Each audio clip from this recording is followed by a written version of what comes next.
بسم اللہ الرحمن الرحیم نحمدہ و نصلی علی رسولہ الکریم۔ محترم بزرگوں، مہمانان خصوصی اور آج کے اس پروگرام کے منتظمین اور سامعین محترم، خواتین و حضرات، یہ یقیناً ہم سب کے لیے بڑی خوشی کا، مسرت کا موقع ہے اور اس کے لیے جناب انظر الباری صاحب اور ان کی ٹیم کے ارکان مبارکباد کے مستحق ہیں کہ انہوں نے قرآن مجید کی تلاوت، اس کی سماعت، اس پر غور و فکر اور اس سے تعلق، ان سب چیزوں کے ذوق کو پروان چڑھانے کا بیڑا اٹھایا ہے اور اس کے لیے اس مسابقے کی شروعات کی ہے۔ میں اللہ تعالیٰ سے دعا کرتا ہوں کہ اللہ تعالیٰ اس کوشش میں برکت عطا فرمائے اور جن مقاصد کے لیے سلسلہ شروع کیا گیا ہے، اللہ تعالیٰ اسے ان مقاصد کے حصول کا ذریعہ بنائے۔ جن بزرگوں کے نام سے ایوارڈ آج دیے جا رہے ہیں، حضرت مولانا رفیق قاسمی رحمۃ اللہ علیہ،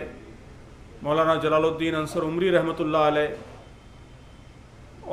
اور بھی دیگر بزرگ، ان سب بزرگوں کی خصوصیت یہی تھی کہ انہوں نے اپنی ساری زندگی قرآن مجید کے پیغام کو عام کرنے کے لیے، اس کی دعوت کو عام کرنے کے لیے،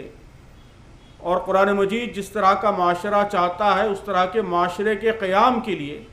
اس کی جد و جہد میں انہوں نے اپنی ساری زندگی لگائی۔ ان سب بزرگوں کی یہ کوشش تھی کہ مسلم معاشرے میں بھی قرآن مجید کی تعلیمات عام ہوں اور عام مسلمان قرآن مجید سے تعلق مضبوط کریں۔ اس کے ساتھ ساتھ ان سب بزرگوں کی، مولانا رفیق قاسمی صاحب، کوثر یزدانی صاحب، مولانا جلال الدین عمری صاحب، ان سب بزرگوں نے خاص طور پر یہ کوشش بھی کی کہ اس ملک کی جو بڑی آبادی ہے، غیر مسلم آبادی، برادران وطن، ان کے سامنے بھی قرآن مجید کا پیغام پہنچے، وہ بھی قرآن مجید کی تعلیمات سے واقف ہوں۔ تو محترم بزرگوں اور دوستوں،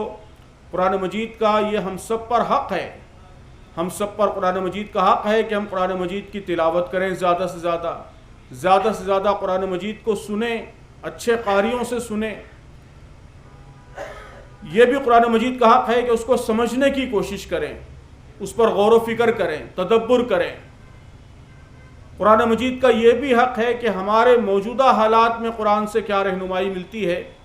اس کو سمجھنے کی کوشش کریں۔ قرآن مجید کوئی تاریخ کی کتاب نہیں ہے، ہسٹری کی کتاب نہیں ہے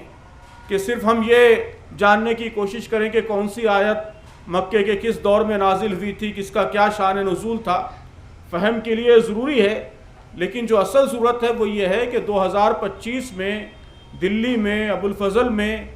ہندوستان کے موجودہ حالات میں قرآن مجید ہماری کیا رہنمائی کرتا ہے، قرآن کی کس آیت سے کیا سبق ملتا ہے، وہ کس قسم کی جدوجہد کی تلقین کرتا ہے۔ تو یہ غور و فکر، یہ تدبر، یہ بھی قرآن مجید کا حق ہے۔ اور قرآن مجید کا ایک اہم حق یہ بھی ہے کہ اللہ کے سارے بندوں تک اس پیغام کو پہنچانے کی کوشش کی جائے۔ تو مجھے امید ہے کہ یہ سلسلہ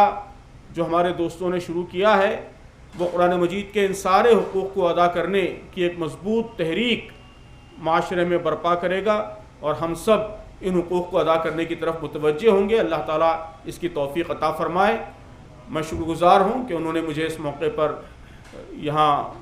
آنے کا موقع فراہم کیا۔ اللہ تعالیٰ اس کوشش کو کامیاب فرمائے، اس کا اجر عظیم عطا فرمائے۔